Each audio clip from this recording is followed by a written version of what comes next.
Welcome to this video, which is titled From Suffering to Salvation, an exploration of evolutionary, psychological, and spiritual dimensions.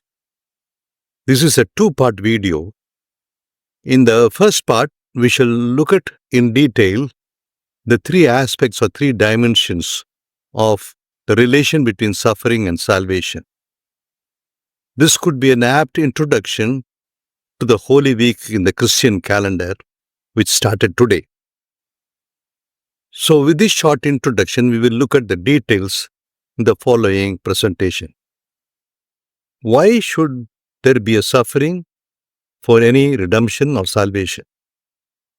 For every individual, for every human being, it is an exploration of the evolutionary, psychological, and spiritual dimension.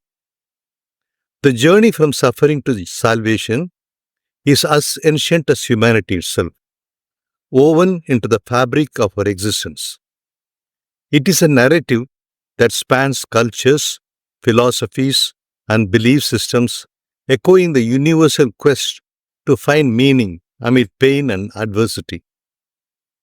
This video explores this profound journey through three interrelated dimensions, namely evolutionary, psychological, and spiritual. Let us take one by one. Let's take the evolutionary dimension. From an evolutionary standpoint, the human experience is marked by struggles to survival, adaptation, and growth. Our ancestors faced numerous challenges, from environmental changes to predation, which necessitated the development of resilience. This response to suffering has not only influenced our physical evolution, but has also shaped our psychological and social framework. Within the evolutionary dimension, there are a number of roles or steps which we have to look at. What is the role of adversity in evolution? Adversity plays a crucial role in natural selection, fostering traits that promote survival. Those who could navigate physical and emotional wounds, be it through developing new strategies for food procurement or forming alliances for protection, they were more likely to survive. This ability to adapt to hardship gave rise to a population capable of overcoming various challenges, encoding within our DNA as an innate resilience. Next is the social bonds and community support. Wounds, both physical and emotional, often trigger communal responses. Early humans learned that cooperation enhanced survival. The shared experience of struggle led to the development of social support systems, which not only alleviated suffering but also strengthened communal ties. This is evident in tribal societies, where collective practices of healing and mourning fostered deeper connections. Next, let's look at the psychological dimension. Transitioning from the evolutionary to the psychological realm, we delve into how our internal landscape are shaped by trauma and healing. The human psyche is profoundly impacted by our experience of pain, and understanding this interplay is essential for navigating our path to salvation. Within the psychological dimension, let us look at the nature of trauma and resilience. Psychological wounds often manifest as trauma, which can profoundly impact an individual's mental health. However, the experience of trauma is not solely detrimental. It can also catalyze personal growth and resilience. This concept, known as the post-traumatic growth, PTG, highlights how individuals can emerge stronger and more self-aware following adversity. Next is the process of healing. Healing from psychological wounds involves various processes, including acknowledgement, acceptance, and integration. Therapeutic practices often focus on enabling individuals to recount their experience, providing them with a narrative that can transform suffering into a source of strength. This narrative reframing allows individuals to synthesize their experiences, promoting a sense of agency and purpose. Next is the mind-body connection. The interplay between mind and body further elucidates the healing journey.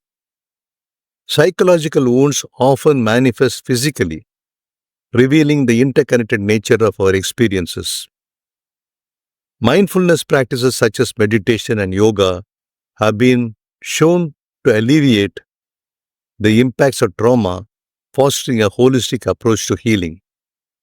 These practices encourage individuals to reconnect with their bodies, promoting an understanding that healing is a multifaceted journey. Finally, we come to the spiritual dimension. This is very important from the point of view of how in Christianity we look at suffering of Christ and redemption. The spiritual dimension provides a lens through which to explore the deeper meaning of wounds and salvation. This realm transcends individual suffering, connecting it to a larger, often transcendent narrative. Within this dimension, we have a dimension of search for meaning. Central to the spiritual journey is the quest for meaning. When faced with suffering, individuals often grapple with existential questions. Why am I experiencing this? What purpose does it serve? This search for meaning can provide a pathway to salvation, allowing individuals to conceptualize their suffering as part of a larger narrative.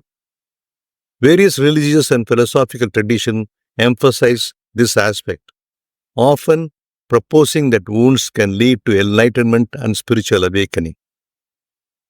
Within the spiritual dimension, we have the role of forgiveness and compassion.